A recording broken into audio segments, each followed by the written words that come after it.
The heavy stone shattered the archive window with a sound like a gunshot, sending a spray of glass shards across the very documents that proved Carla's life was a lie.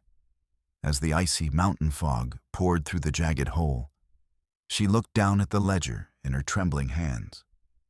The ink was fresh, the signatures were familiar, and the numbers revealed a betrayal by the one person she trusted most.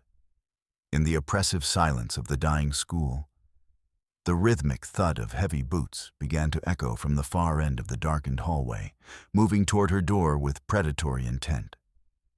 She scrambled to the ancient photocopier, the machine's rhythmic blue light flashing against the walls like a desperate heartbeat. Each mechanical whir felt loud enough to wake the entire town, yet no one was coming to help. Outside, the rusted swings on the playground groaned in the wind, sounding like a high-pitched scream. Carla clutched the warm, ozone-scented copies to her chest, realizing that the man who had just promised to save her was the same man who had been methodically burying her alive.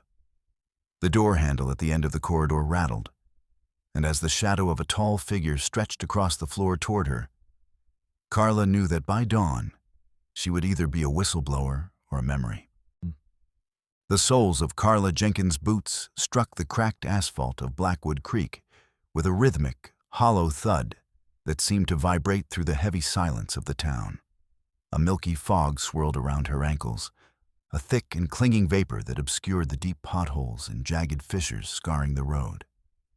She navigated the gloom with a practiced stride, passing the skeletal remains of closed shops. Boards of plywood covered the windows like bandages on a corpse, and faded signs overhead bore names of businesses long since surrendered to the local economic rot.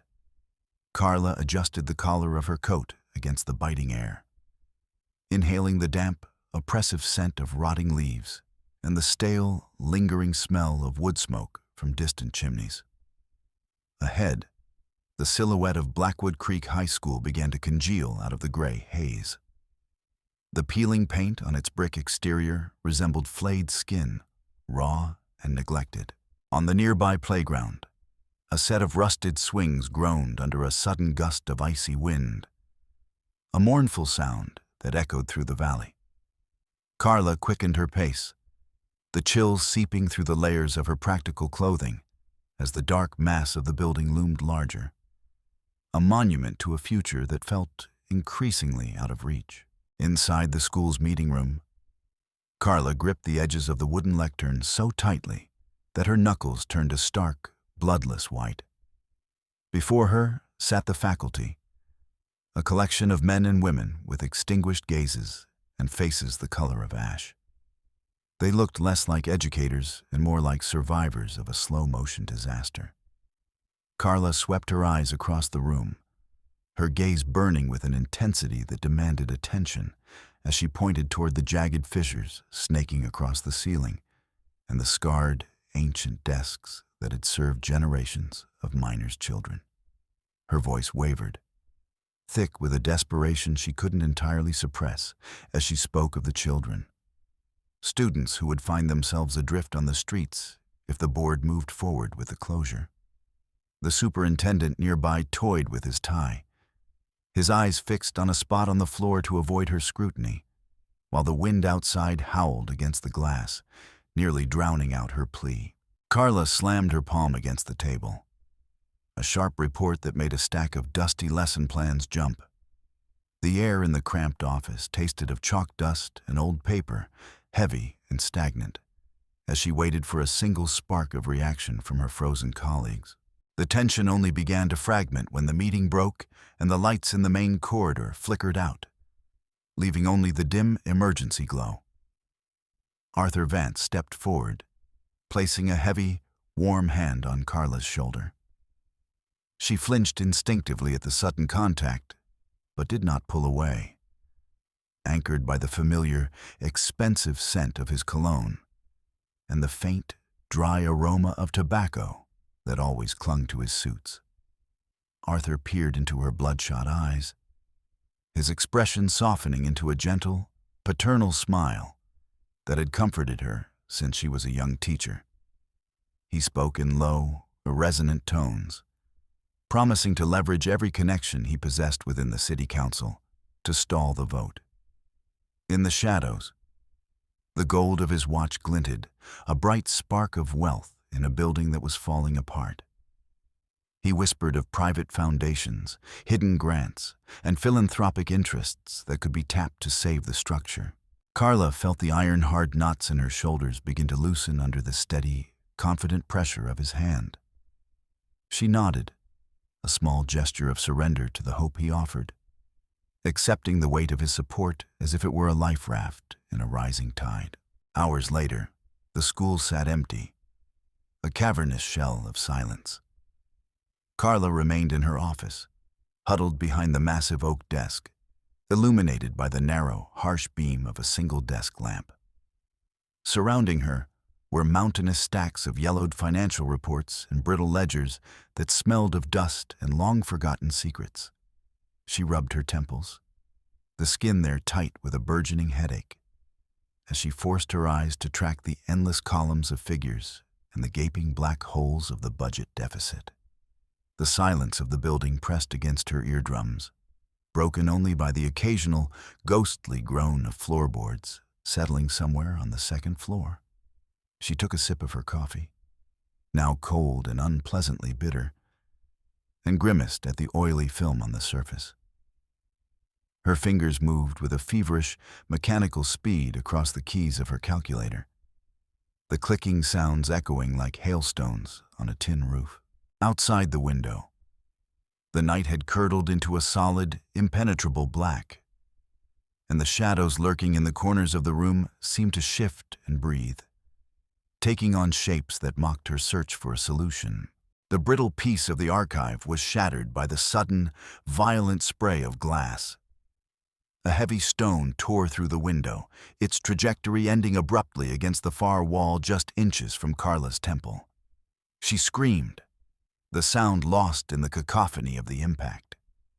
Shards of glass erupted in a glittering arc, embedding themselves into the spines of old folders and raining down into her hair like frozen sparks. Carla froze, her breath hitching as she felt a trickle of warmth slide down her cheek. A tiny, stinging cut from a flying sliver. The icy night air rushed through the jagged hole in the pane, billowing the curtains and sending loose papers dancing across the floor like panicked birds. She crouched low, pressing her body against the cold floorboards, her heart hammering a frantic rhythm against her ribs. Her eyes darted toward the darkness beyond the broken window, searching the void for the silhouette of the person who had hurled the rock into her sanctuary. Trembling, Carla pushed herself up from the floor, brushing the crystalline dust of the window from her sleeves. As she reached for the stone that had nearly struck her, her attention snagged on a thick folder that had been knocked from a middle shelf by the impact. She noted that the spine of this particular ledger was a different shade of blue than the surrounding financial records, less faded by time. She pulled it toward her, flipping through the pages with frantic curiosity. Her breath caught as she saw dates that had been clumsily altered with whiteout and strange, cryptic notations scrawled in the margins in angry red ink. Her hands shook as she held the ledger up to the light of her lamp, comparing the figures within to the official audit lying on her desk.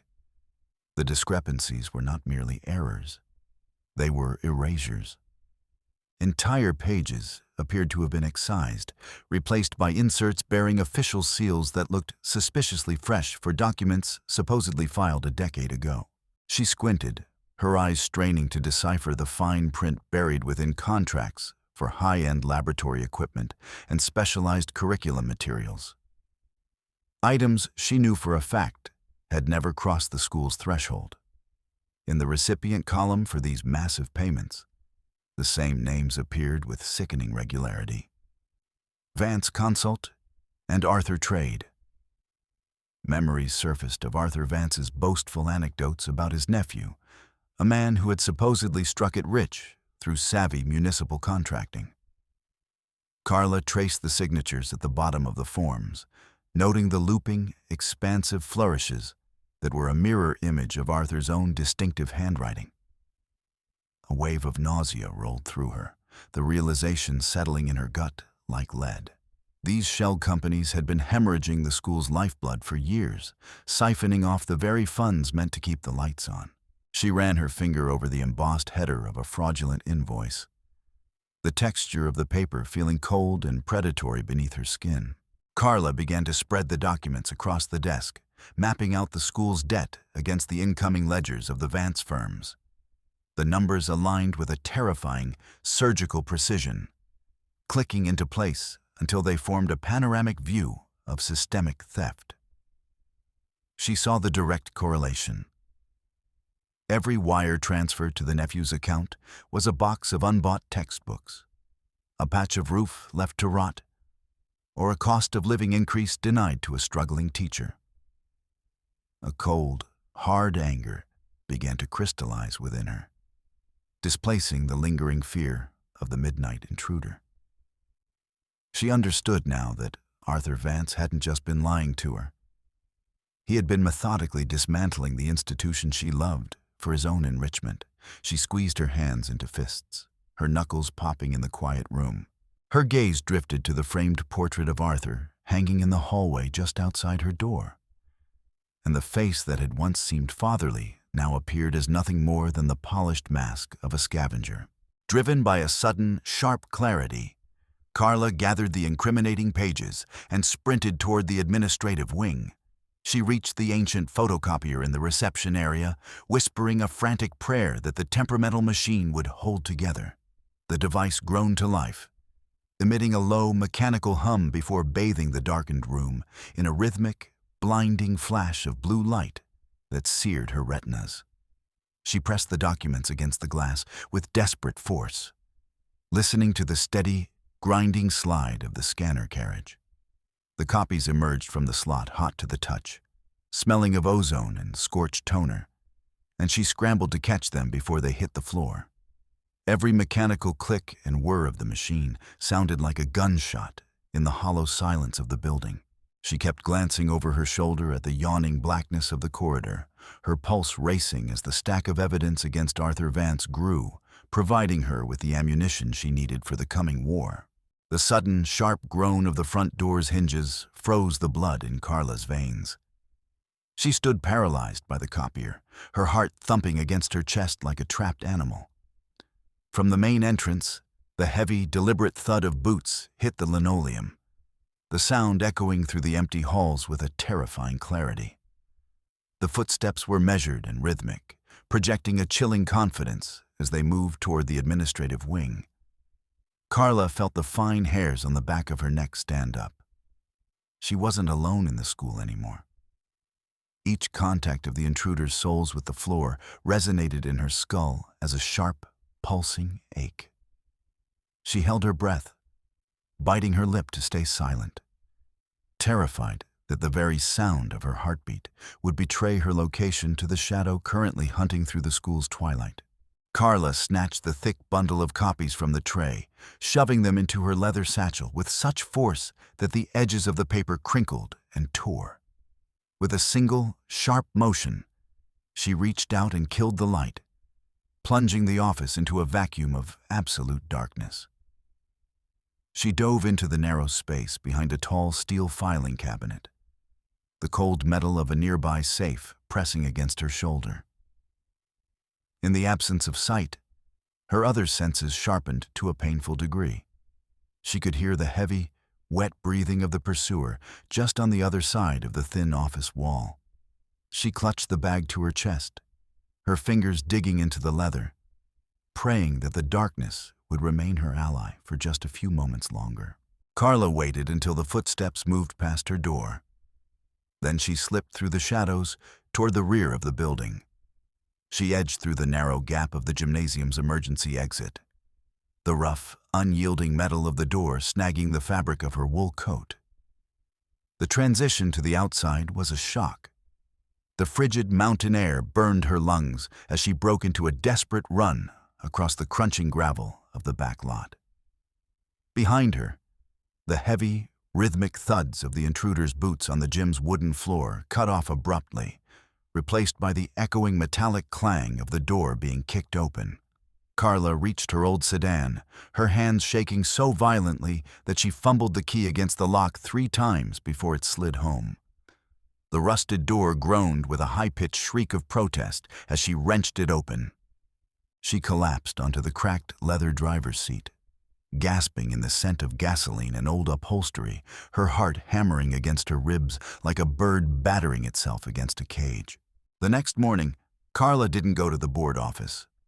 She drove straight to the town hall, her jaw set in a hard line. She threw open the heavy double doors to Arthur Vance's private office, the brass handle narrowly missing the wall as the door swung wide. She didn't give him the chance to offer a greeting or a platitude. Instead, she slammed the thick stack of photocopies onto the polished mahogany surface of his desk. The pages fanned out across his leather-bound planner, an ugly white scar on the expensive wood. Carla leaned forward, her weight supported by her white-knuckled fists on the desk, and watched as Arthur's eyes flickered over the documents. She saw the brief, microscopic flash of panic in his pupils before his mask of composure reset. She demanded that he admit to the embezzlement and immediately rescind the demolition order for the school. Her voice was a ragged rasp, and her index finger jabbed at a specific line item, a $50,000 payment for consulting that had gone directly into his nephew's pocket. Arthur Vance didn't flinch. He slowly leaned back into his high-backed chair, the expensive leather letting out a dry, triumphant groan. His face settled into a mask of cold stone, his eyes turning as transparent and sharp as the ice on a mountain lake. With a dismissive flick of his fingers, he pushed the documents to the edge of the desk. He didn't deny the charges.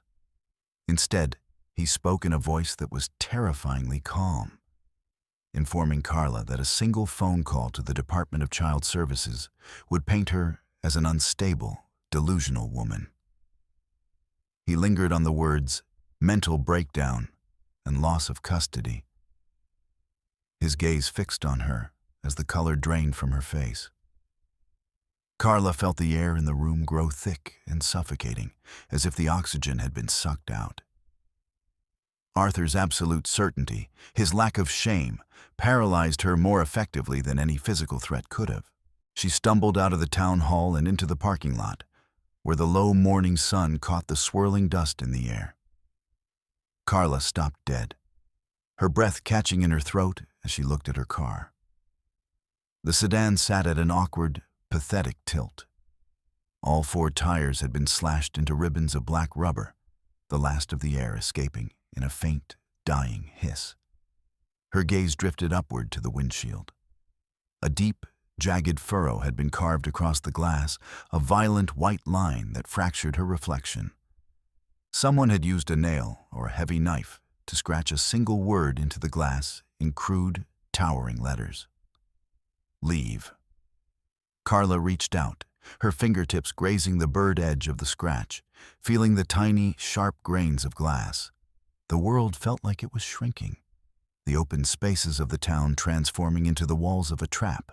She walked back toward the school, hoping to find sanctuary. But Sheriff Miller was already there. He stood on the concrete steps of the school's portico, his broad shoulders blocking the main entrance like a barricade.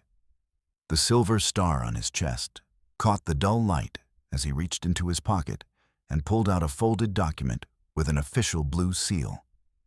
He didn't look her in the eye as he announced her immediate suspension from the position of principal, citing an ongoing investigation into the misappropriation of the teacher's retirement fund.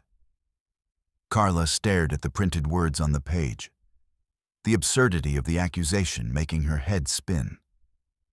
Her fingers instinctively tightened on the strap of her bag, but Miller remained motionless, a wall of flesh and authority cutting her off from her office, her records, and the only life she had left.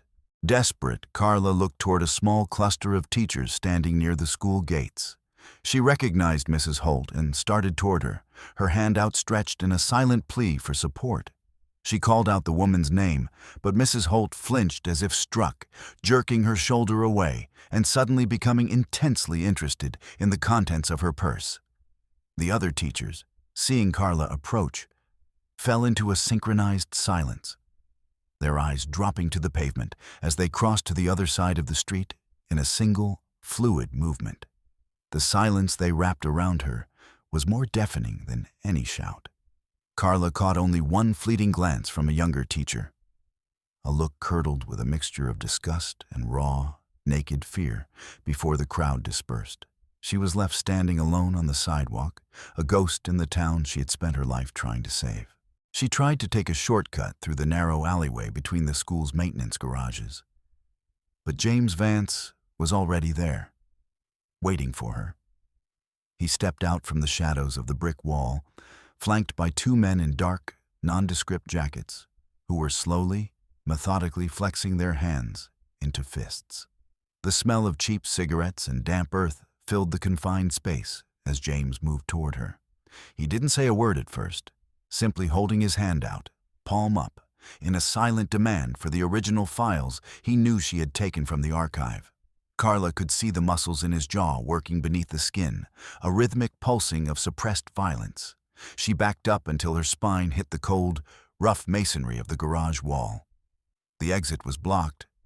The light was fading, and James's shadow stretched out to cover her, erasing the last of the afternoon sun. Thinking fast, Carla dove under the reaching arm of one of the men and bolted toward the street, the sound of James's muffled curses echoing behind her. She ran until her lungs burned, eventually reaching her house and slamming the door, throwing every bolt and chain she possessed. But the sanctuary was gone. Inside, her home was a ruin of shattered glass and upturned furniture. The sofa had been slashed, the stuffing spilling out like entrails, and every cabinet in the kitchen had been emptied, coating the floor in a gritty layer of flour and broken porcelain. She saw the curtains at the back window flapping violently in the wind, the glass having been smashed inward. She stepped over the wreckage and saw a small, silver-framed photo of her son lying face down. The glass cracked into a spiderweb. A cold sweat broke out along her spine as she realized that nowhere, not even her own bedroom, was beyond their reach. The front door didn't break, but it opened with the authority of a key. Sheriff Miller stepped inside, his hat still on, holding a search warrant that smelled of fresh ink. Carla watched from the hallway, frozen, as Miller walked past the destruction James had left, ignoring the chaos as if it were part of the decor. He walked straight to her bedroom, his movements precise and practiced. With one hand, he flipped the mattress and reached into the box spring, pulling out the original blue folder she had hidden there. He didn't say a word as he flipped through the pages, confirming the contents before sliding the entire file into a plastic evidence bag. Carla opened her mouth to protest, to scream about the illegality of it all. But Miller looked right through her, his expression as blank as a fresh grave. The last of her evidence disappeared into his briefcase. As soon as Miller's cruiser pulled away, Carla lunged for the wall-mounted phone in the kitchen, her fingers trembling as she dialed the number for a legal aid attorney in the next county. She pressed the receiver to her ear, ready to beg for an injunction. But she was met with a flat, dead silence. She clicked the hook repeatedly, a frantic tapping that produced nothing. Her eyes followed the cord down to the baseboard, where the wire had been severed. It wasn't a tear. The cut was clean and surgical, leaving the copper guts of the wire exposed. She felt a phantom noose tighten around her throat. She dropped the receiver, and it swung against the wall with a dull, rhythmic thud that punctuated the total isolation of the house. She moved to the living room window, carefully peeling back the edge of a torn curtain. In the harsh, yellow glow of the street lamp, she saw James's heavy black SUV. It was parked directly across her driveway, a silent sentinel of steel. The engine was idling, sending thick plumes of gray exhaust into the night air. She caught the brief, angry red glow of a cigarette being puffed inside the cabin, realizing that James was sitting there, watching the house, waiting for her to move. She backed away from the glass, the walls of her home no longer feeling like a shelter, but like the four sides of a cell. They were simply waiting for the clock to run out, for her to break under the pressure of the dark. Carla slid down the wall in the lightless hallway, pulling her knees to her chest and wrapping her arms tight around herself. The dial of her watch glowed with a faint, sickly green light, ticking away the seconds toward the town council's final vote. In less than 12 hours, Arthur Vance would stand before the town and officially erase the school, burying the truth under a foundation of new concrete. She had no documents, no phone, and no one left to call. The darkness in the house felt physical, a thick and oily substance that made it hard to breathe. She closed her eyes, the silence of the room pressing in on her, and for the first time, the weight of the town felt like it was finally going to crush her. She remained there for hours, a silhouette against the baseboard, watching the moonlight shift across the floor. Through the gap in the curtains, she could still see the activity at the school site a few blocks away. In the distance, high-powered floodlights illuminated a temporary stage where Arthur Vance was already rehearsing his victory. On a large monitor for a local news crew, his face appeared, beaming, charismatic, and utterly false. Carla watched as he unfurled a glossy architectural rendering, showing a sleek, windowless shopping complex where the historic brick of the school currently stood. His voice, amplified by a testing sound system, rumbled through the night air, vibrating the very glass of her window as he spoke of progress and revitalization. She ground her teeth together, watching the line of excavators parked at the school gates like a row of silent iron beasts waiting for the signal to tear the heart out of the town.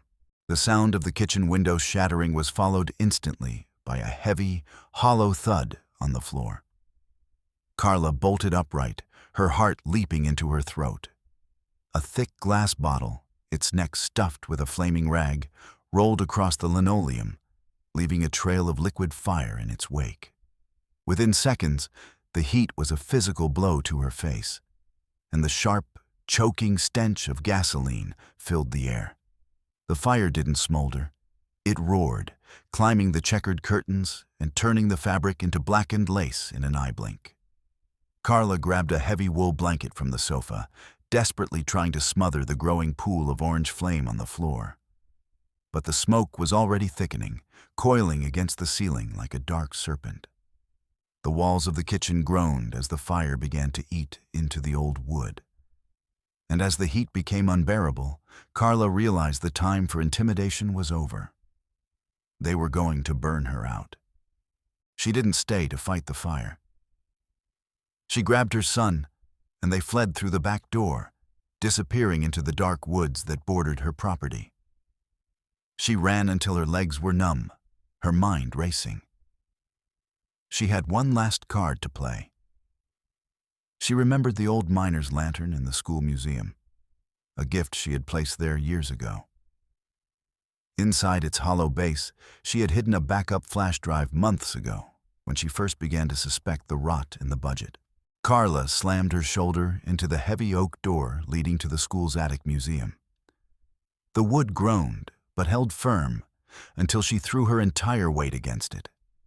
A sharp, white-hot flash of pain radiating through her shoulder joint. Her lungs still burned with the acrid aftertaste of the fire at her house, and a thin layer of soot coated her tongue. With a final, desperate heave, the hinges shrieked, the rusted metal tearing free from the frame. She stumbled into the dusty room, where the moonlight filtered through high, narrow windows, illuminating millions of dancing dust motes. The air here was stagnant, smelling of dry burlap and old wax. She doubled over, coughing violently, her body trying to expel the last of the smoke that had chased her through the woods. She dropped to her knees in front of a glass display case containing mining gear from the town's founding, her fingers blackened by soot and trembling with exhaustion, fumbled with the heavy brass latch of an antique lantern. She reached into the hollow base, past the dead batteries and the smell of ozone, until her fingertips brushed against a small, wrapped bundle. The oil-soaked rag she had used as padding stuck to her skin, smelling of old grease and cold iron. She unwrapped it quickly, revealing a small black flash drive with a single, deep scratch on its casing. The tiny bit of plastic felt heavier than lead in her palm. She squeezed it tight, the hard edges of the drive digging into her skin, knowing that within this sliver of silicon lay the only surviving proof of Arthur Vance's crimes. Carla moved to the rear of the museum and wrenched open a side window.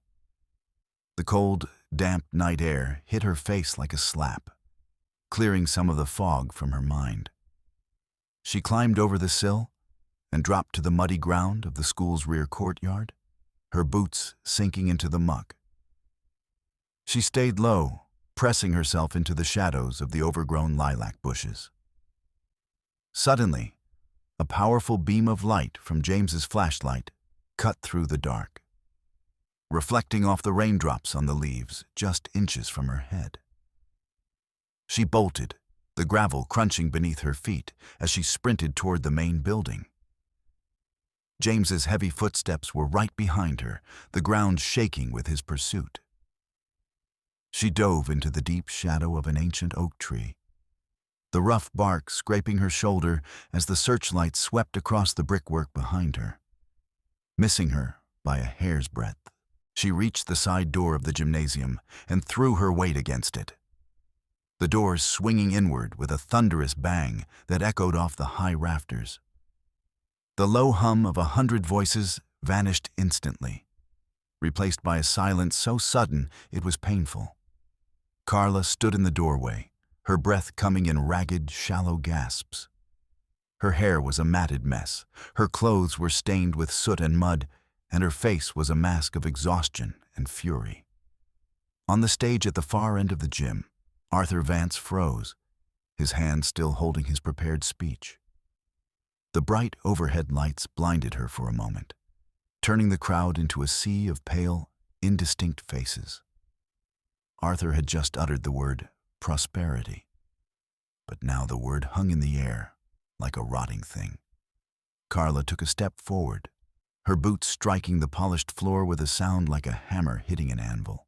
Sheriff Miller moved toward her immediately, his hand hovering over his holster in a silent, practiced threat. He shouted for her to stop, but Carla didn't even look at him. She broke into a run, weaving between the rows of folding metal chairs as people scrambled out of her way. She bypassed the teacher's section, nearly knocking over a heavy flag stand in her path. Her eyes were locked on the technician's table at the base of the stage, where a laptop sat connected to the massive overhead projector. Miller lunged for her arm, but she slid across the floor, her momentum carrying her past his grip. Her fingers reached for the silver edge of the computer just as Arthur Vance's face went white, the man finally realizing where her attack was headed. She jammed the flash drive into the USB port with a desperate, jarring force. The laptop's screen flickered, and a small loading bar appeared. At that moment, James Vance reached her, his massive hands slamming into her shoulders as he tried to yank her away from the table. Carla arched her back, digging her heels into the floorboards and fighting for every inch. With one final lunging reach, she slammed her finger onto the enter key. James jerked her backward, nearly throwing her to the ground. But the deed was done. The faint, mechanical whir of the computer's hard drive sounded like a victory bell in her ears. And on the giant screen behind Arthur Vance, the loading symbol began to spin. The white expanse of the projection screen behind Arthur suddenly erupted into a bright, flickering blue, followed by the jagged, high-contrast images of bank ledgers. A collective, sharp intake of breath hissed through the gym as the residents of Blackwood Creek saw Arthur Vance's name printed in clear, bold letters next to transfers totaling tens of thousands of dollars. The slides began to cycle automatically, spreadsheets with handwritten notes labeled kickback, and dates of transfers that aligned perfectly with the days the school's cafeteria had been shuttered. Arthur's face, caught in the beam of the projector, turned a sickly, translucent gray. The harsh light of the evidence made every line on his face look like a crack in a crumbling monument. Blue light from the projected documents washed over the room, exposing the rotted interior of the town's leadership. Arthur Vance slammed his fist onto the podium, the microphone letting out a screeching, high-pitched wail that made the audience flinch. He screamed that Carla was a liar, a madwoman who had burned her own house down to spite the town. But his voice was drowned out by the rising tide of the crowd's anger. Mrs. Holt stood up, her face contorted as she pointed a trembling finger at the screen, where a ledger showed her own pension being diverted into a Vance-owned shell company. One by one, the townspeople rose, their initial shock curdling into a raw, vocal fury as they saw the list of embezzled funds. Arthur backed away from the podium, tripping over the corner of his own architectural drawing of the new mall. A drawing that now looked like a map of their stolen futures. Carla wrenched herself free from James's grip, leaving a tattered strip of her coat in his hand. She stood tall, stepping to the very edge of the stage and pointing back at the flickering numbers behind her. Her voice, though hoarse, carried to the very back of the gym, ringing out with a clarity that cut through the chaos. She read out the date of May 13th, the day the school had been told there was no money for a new roof, and then pointed to the corresponding $40,000 deposit into James Vance's account. She flipped to the next slide, showing the cancellation of the free lunch program on the exact same day James had purchased his new SUV. Every word she spoke was a hammer blow, shattering the edifice of lies Arthur had spent decades building. The double doors at the back of the gymnasium were thrown open, and 4 state police officers in crisp uniforms stepped into the light, their badges gleaming. Mr. Burke, the history teacher, lowered his cell phone and gave them a sharp nod. Arthur Vance tried to bolt for the stage exit, but 2 of the officers were already there, their movements swift and silent. The dry, metallic clack of handcuffs ratcheting shut on Arthur's wrists was the most final sound Carla had ever heard. James, who had tried to blend into the crowd, was tackled near the equipment lockers and pinned to the floor. The townspeople stepped back, forming a silent, judging corridor as the police led the Vance men out of the building. Carla watched them go, her hands finally beginning to stop their shaking. Sheriff Miller tried to edge toward the side exit, pulling his hat low over his brow, but Carla was faster. She leaped from the stage and cut him off, her body a physical barrier between him and the door. She reached into her pocket and pulled out a crumpled, soot-stained piece of paper, a copy of the illegal warrant he had used to raid her home. She thrust the paper into the hands of a passing state trooper, pointing to the falsified timestamp on the registration. Miller froze, his face sagging as if the bones had turned to liquid, and his hand fell away from his belt. The trooper scanned the document, then looked Miller in the eye and demanded his badge and his sidearm. Carla watched as the symbol of his authority was stripped away, leaving him as just another broken man in a broken town. The gym eventually emptied, leaving Carla standing alone on the school's front portico. The rain had stopped, but the air was still heavy with the scent of damp earth and pine. She looked out over Blackwood Creek, seeing the lights of the town flickering in the valley below. The school was saved, and the men who had tried to destroy it were gone.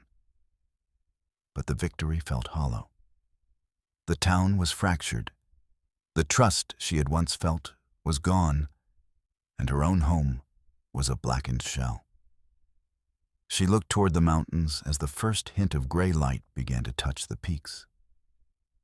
The fight to save the building was over, but the long, silent struggle to rebuild the town's soul was only just beginning.